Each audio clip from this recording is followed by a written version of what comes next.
When I'm in charge, you're gonna be my full-time G.O.D. and personal servant. You'd like that, wouldn't you? Okay, that about does it for the Easter egg. Saucy heroes incoming! Cut their adventures short.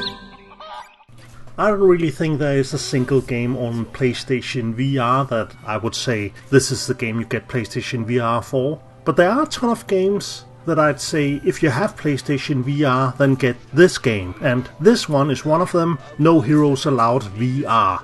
No Heroes Allowed is one of those first-party Sony PlayStation franchises that have largely gone unnoticed. There were two games on the PlayStation Portable, what were kinda like Dungeon Keeper-esque games about defending your turf from attacking heroes, or more precisely protecting the Dark Lord Batman from getting kidnapped. There was also a kind of sliding puzzle game on the PlayStation Vita, and now there's this game in VR which is all about coming out from the ground and striking back at the heroes to ensure that peace doesn't spread out across the land. Who would want that? Got you. Now, yay, we did it! Conquest complete. If there's anything you still don't fully grasp, play the stage again or read about it in the encyclopedia. A B-rank, huh? I thought you did okay enough out there. Well, you know what that means. Must be a better way to conquer this place. This time Batman's daughter, Batmella, is also on the scene, and both her and her father will advise you on how to play the game, and come with a lot of fourth wall breaking quips, and generally react to how you behave in the virtual reality tower. Ah, don't mind the window obscuring my lustrous visage. It's not a bug, it's a feature. The gameplay itself is a kind of real-time strategy game, a rather basic one at that actually, where you put down monster nests near resource nodes, and then put other monster nests next to those monster nests, where new stronger monsters will appear who will eat the weaker monsters for food. One critical mistake I made while playing is that you can't really build up your forces, can't really tank your way to victory, because it seems that no matter how many or how few monster nests you build, someone in the food chain will eventually run out of food, and then you'll quickly run out of forces left and right.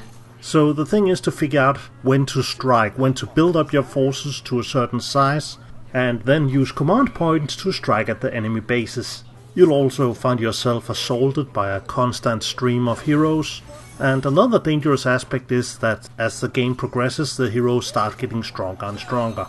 So the levels are all about playing as swiftly and efficiently as possible. Begin the campaign of carnage. More strong monsters means a higher score. The interface is rather ingenious. You can see everything on your controller by holding it up to your face.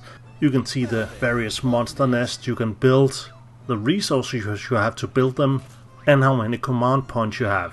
One of the other things is that you can also suck up your monsters and combine them into even stronger monsters, such as golems and dragons.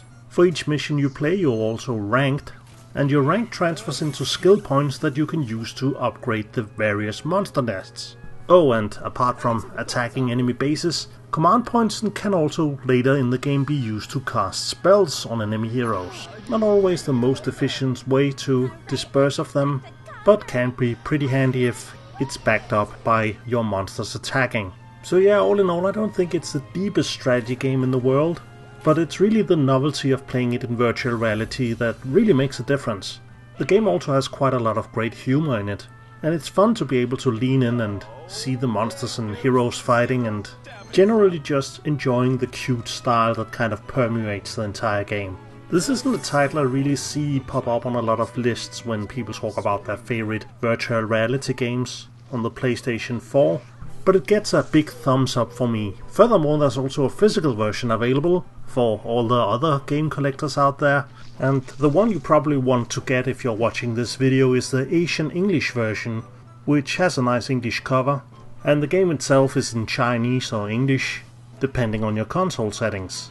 As always, I want to thank you for watching and subscribing, and a big thank you to my Patreons who are supporting me with just a single $1 a month, which you can too if you click on the link below the video. Take care and see you next week. Ugh, that does it! What are you staring at me like that for? Yes, you! You've been staring at me like non-stop. Don't deny it, I've seen you sneaking a peek whenever you can. Look, I know I'm devastatingly gorgeous and no one in the netherworld can compare to my flawless ashen complexion, my flowing purple locks, my beautiful red eyes. But I'll have you know I'm over 10,000 years old. 10,014 even. I might be young by netherworld standards, but I'm not a clueless little girl like you think, creep.